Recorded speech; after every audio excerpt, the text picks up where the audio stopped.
of religion. And they are narratives, voices, and reflections.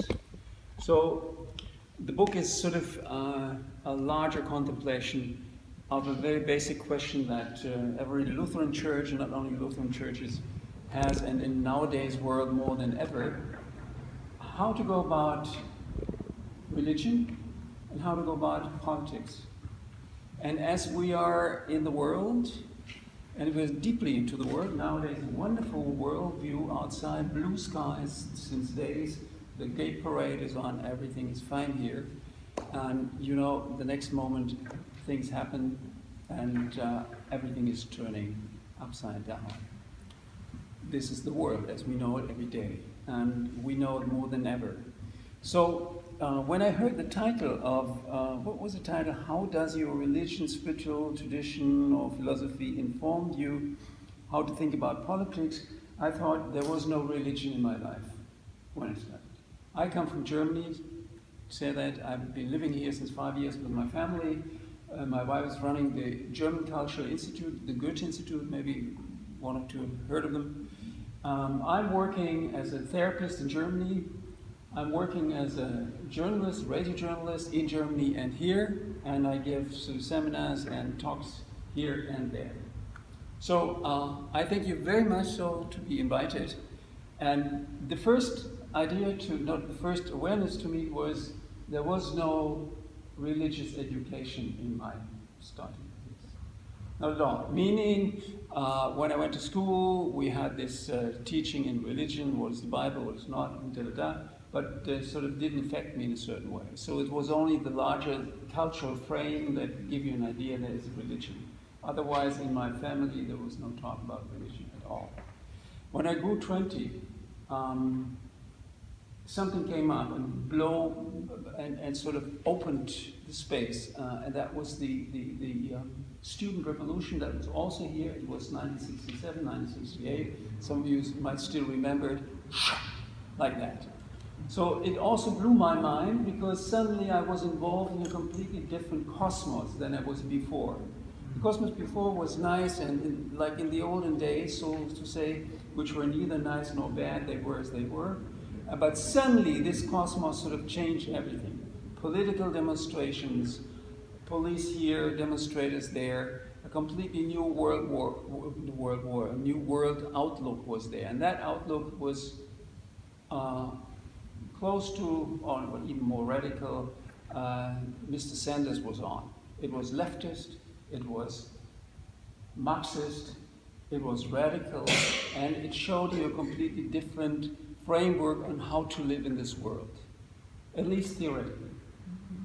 So it was blowing the mind because suddenly you had a chance to sort of step back from your education that you got from school and university and parents, and so, something else is possible in a certain way. This is not, the bourgeois world is not the only one that you could live in. And rightly so, because in those days it started the emancipation movement of women, it started the community movement of younger and older people. It started, especially also here in the US, the view and the eyes towards the East. So many people who went out of spiritual reasons to the East, frustrated with Christianity, etc., and trying to find something new sources, new life, new awareness of what's on. So there it was. On the other hand, even some of these same students who went to the East were also in the streets and fighting for political rights, for black people, for women, etc. So there was a kind of a fusion of these both, which was there. And that sort of made me think about more deeply, is religion there and is politics here? And how do they connect? As you know, especially in Europe, you don't know if you know it so much, there's a strict separation between politics and religion. In the US, we also have it via constitution, but on the other hand, you have really deep sort of roots within a clear Protestant tradition. They are obviously still there, which is as it is and is good in its own ways. So the first thing I want to put into your heart and mind is, never will be there a complete separation of politics or religion. On the other hand, it was one of the most evolved ideas of the Age of Enlightenment to separate them, to say, this is here and this is there. So we have a paradox that to say on the one hand, we need them both and we are within them both all the time.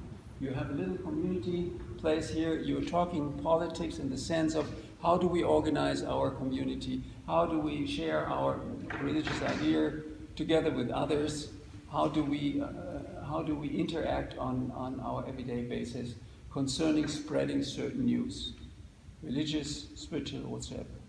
So this is why I took in awareness this poet, which I love, Walt Whitman. He is one of these really great guys that America brought up. And just I want to read it once more, a bit more slowly. Where was it? On which side? Yeah. He says, my comrade. And you know that in the communist times, they said comrade to the other. Huh? It didn't say brother, but it's in the same meaning, so it's a comrade.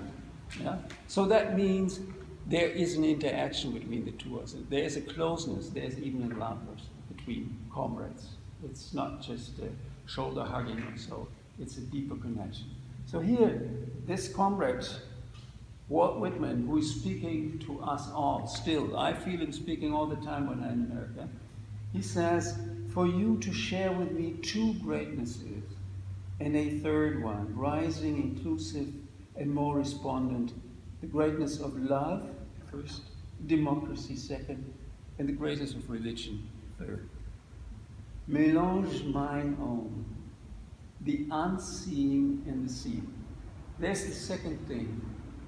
Politics is the seen, in the sense of we talk, we meet, we make plans. We want to have success on this and that. We have elections, we have regulation, etc. This is on the horizontal level what is happening every day with us, whether you're in a church community or whatever else. So the second thing is the religion. Also the religion is the seen one in very many ways. Though it is going up vertical in a certain way, in the sense of talking to the God. God. In most religions, and I love Buddhism for that, it is that you do not, even Judaism says it clearly, God has no name. There is no name. It's much beyond, so you could never name it. And we tend to still give names because we are human beings and we want to relate, so we give name, even if God is not a name in itself. So this naming is trying to sort of connect the seen to the unseen all the time. Religion is in a sphere between the seen and the unseen, more to the unseen than the seen, but we relate from the seen into the unseen all the time with that, the vertical line. And then he said this third word is love. On a spiritual level, you could say, and I would like to prefer that one in a sense, it is grace. And as we sort of mostly know, grace is something given. You cannot manage it. You cannot make it. You can pray for it, but you do not know if it happens or not happens. It is or it is not. It may be there all the time and you do not know it. It is the most unseen one. And many people say, it never touched me. It never sort of came into my realm. And others said, oh, it was with me even when I was in Auschwitz or so. The third one, grace, I should now grace instead of love, is the one that connects the two and separates them in a deeply strange way. If the heart of most religions, the essence of it, has to do with grace, with something that is given. At least given to us all is life. At least given to us all is life. And life is, as we all see, dark and light, blue and yellow, deep and surface phenomenon. It is all time there. So when at least this is given, and we cannot handle it on the other hand, no way, what do you do then? As a person in this life who wants to connect politics and want to make the world better. Everybody who I speak to here says, I want to make the world better. I'm careful with this phrase. I do not like it so much, so to say that, because we do not know the outcome of the things we put into action in order to make the world better. Very often, things that come out are, so to say, better, though we don't know for how many people it is or not. If we speak of grace, and if there's nothing involved concerning money, organization, progress, evolution, all these words that we use in our rhetoric nowadays, what is left? I quote a short sentence of St. Francis. It is not the Pope, it is the one after who he named himself, the Pope, Francis of Assisi, and said, I came to live a life of a fool of God. I came to live a life as a fool of God. I've hardly met anybody who would like to be a fool of God. I've met many people who are fools themselves, naive or whatever, stupid, but I've hardly ever met someone. St. Francis did it. He lived that life, and he drew towards him a lot of people. One thinks about 10,000 people in this community of 10,000 or 20,000 Assisi. So that is a lot of people who wanted for a short while to live the life of a fool of God. So what is that kind of foolishness that we all would not like to be involved with if we really sort of look into each other and into our sort of normal heart and brain thinking? It is that everything is turned upside down. As you perhaps heard that story, he came from a rich background, Francis. He had experience in parties, like the parties we have these days. He had experiences with war. He became a soldier because he liked to do something. He got into prison for 1.5 years. And when he came back, something had clicked and it changed. And it was that when the father said, what do you want to do now? He said, I do not take your business. He had a very good running business. And the father urged him. And then he was on the marketplace putting himself naked and said, sorry, it is not with me. He said later on, I never became a monk. He did not go into the religious orders in that way. He did not go to the cloister. He did not go to the monastery. He said, I will be completely in this world. Naked. Naked. Naked in that symbolic, existential sense of, I want to be in the closest contact with people that I could ever do. And on the other hand, I will not be interested in any kind of manipulation, politics, party systems, out of which our daily life is done. I've not seen so many people running around naked, some in the Castro, but not otherwise. And the link, I feel, and the unlinking of politics and religion lies for me in these words. Nakedness, openness, and awareness that he is not more than any other who is around him. That he is not the preacher even, but just being and accompanying life with life with life, without coming into the judgment, and giving it sort of as a lead, not to him. He would have said God, you could have said nowadays to the Buddha, to Nirvana, to whatever. So, question, what do we do when we are normal people who are not so easily like to be stripped of everything, but still want to do something to better the world, to give it a slight into the right movement, whatever that is? What can we do if the gap between the two is the seen and the unseen, is as big as that?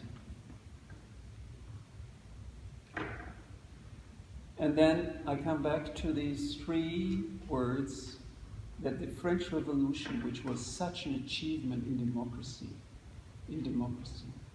liberty, equality, what do you say? Equality, and fraternity. All three. I take up the last one because the last one was the one that was most easily forgotten. All people were into liberty, and most people were also into equality. But fraternity was something that was sort of left out in that one, in very many ways. And fraternity connect to grace in the way, perhaps the most easiest way and the most difficult way, to say, I am alive and you are alive. That is the most basic naked ground in which we meet. I'm alive and you alive. Before coming into any kind of differences between me and you, we have that naked fact. I'm alive and you alive. And there's this beautiful wording by Albert Schweitzer. Have you ever heard that guy? A German professor, a German fantastic musician for Bach music, who went to Africa in the 60s and said, life is life that is living amongst other life that wants to live. Life is life that is amongst other life that wants to live. Here we are. We are the life. Every moment. We are the life. Now. Among other life. Now.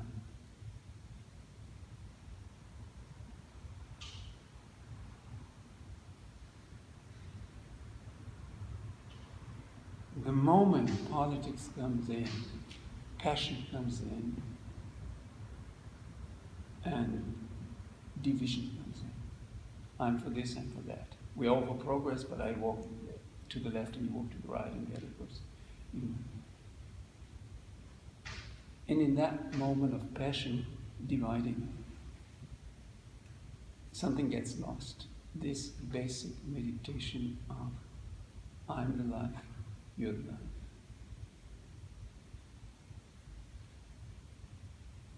Religion comes in, and suddenly somebody says, I'm a Lutheran. I'm a Lutheran. I'm not a Calvinist. I'm not a Catholic. I'm a Lutheran. And somebody comes up, I'm a Buddhist from the Theravada order.